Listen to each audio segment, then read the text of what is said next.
Social media पर एक बार फिर सौरभ द्विवेदी ट्रोल हो रहे हैं। वजह वही पुरानी चाटुकारिता।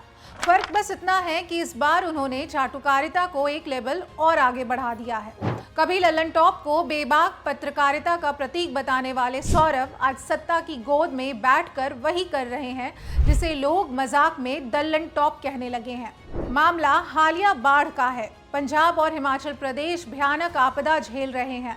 पंजाब में कई लोगों की मौत हो चुकी है, सैकड़ों परिवार बेघर हो गए हैं। हिमाचल में भी बादल फट गए हैं, लैंडस्लाइड हुए, सड़कें बंद हो गई हैं। दिल्ली में भी यमुना खतरे के निशान से ऊपर बह रही है। कई इलाकों में पानी भर चुका है। इन घटनाओं ने पूरे देश को झकझोर दिया है। लल्लन टॉप ने इन राज्यों की खबरें कवर की, लेकिन जिस अंदाज में की वही इसकी असली समस्या है। पंजाब की बाढ़ वाली खबरों में थंबनेल पर सीएम भगवत मान की तस्वीर थी। पूरा ताना बाना ऐसा बुना गया मानो मान ही इस आपदा के जिम्मेवार हों।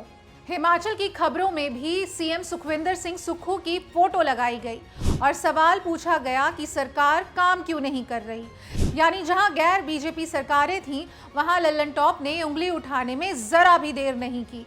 लेकिन जैसे ही बारी आई दिल्ली की, सौरभ द्विवेदी का अंदाज बदल गया। दिल्ली में बाढ़ की खबर तो दिखाई, लेकिन थंबनेल पर बीजेपी के सीएम रेखा गुप्ता की तस्वीर लगाने की हिम्मत नहीं हुई।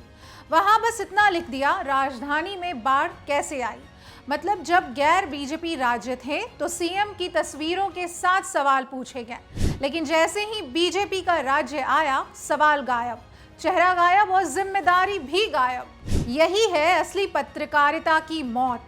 यही है बिके हुए मीडिया की पहचान। यही है लल्लन टॉप का पतन और दल्लन टॉप का उदय। लोग कह रहे हैं कि ये वही सौरभ हैं जो कभी बेबाक पत्रकारिता का ढोंग करते थे, सड़क से संसद तक सवाल पूछने का नाटक करते थे, आम आदमी की आवाज बनने का दावा करते थे, साइकिल से दफ्तर आने जाने की सादगी दिखाकर जनता का दिल जीतने का ड्रामा करते थे। लेकिन आज वही सौरभ सत्ता की चापलूसी में डूब चुके हैं। बड़ी गाड़ियों में घूमते हैं, सत्ता की मेज पर बैठकर डिनर करते हैं और सवाल पूछना तो भूल ही चुके हैं। याद कीजिए, कुछ समय पहले सोशल मीडिया पर एक तस्वीर वायरल हुई थी। उस तस्वीर ने सौरभ द्विवेदी की असली औकात दिखा दी थी। भारत मंडपम में एक डिनर था जहां गृह मंत्री अमित शाह मौजूद थे। उसी डिनर में सौरभ अपने खास दोस्त अभिनव पांडे के साथ दिखे। तस्वीर में साफ दिख रहा था कि सौरभ शाह साहब के सामने 90 डिग्री झुके हुए थे। तस्वीर बाहर आई तो हंगामा मच गया। लोग पूछने लगे, क्या यही है वो पत्रकार जो कभी सत्ता से सवाल पूछने का ढोंग करता था? क्या यही है वो इंसान जिसने खुद को बेबाक कहकर नाम कमाया था? सौरभ ने सफाई दी कि ये अनौपचारिक मीटिंग थी जिसमें कई पत्रकार बुलाए गए थे, लेकिन जनता इतनी भी भोली नहीं। सबने समझ लिया कि ये तस्वीर महज डिनर की नहीं थी, बल्कि उस समझौते की निशानी थी जिसमें सौरभ ने अपनी ईमानदारी और शाख दोनों बेच दी थी।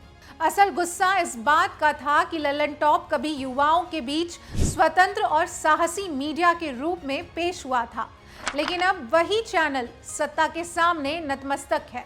लोग कहते हैं कि वो डिनर सिर्फ डिनर नहीं था, वो एक सौदा था। उस सौदे में लल्लन टॉप ने अपनी आत्मा गिरवी रख दी और सौरभ राजा बाबू बन गए।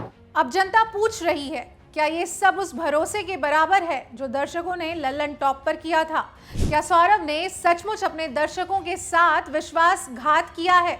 सच यही है, सौरभ और उसका चैनल अब सत्ता का मोहरा बन चुका है। पत्रकारिता की जगह चाटुकारिता और सवालों की जगह कहानियां और बेबाकी की जगह बिकाऊपन ने ले ली है। ये वही गिरावट है जिसकी वजह से आज लल्लन टॉप का नाम बदलकर लोग दल्लन टॉप कहने लगे हैं। कभी साइकिल वाले सौरभ आज बड़ी गाड़ियों में बैठते हैं। कभी सत्ता पर सवाल उठाने वाले सौरभ आज सत्ता की थाली में खा रहे हैं। और यही है वो असली तस्वीर जिसे देखकर जनता कह रही है, पैसा और पावर इंसान को कितना बदल देता है। इसका जिंदा उदाहरण है लल्लन टॉप के सौरभ।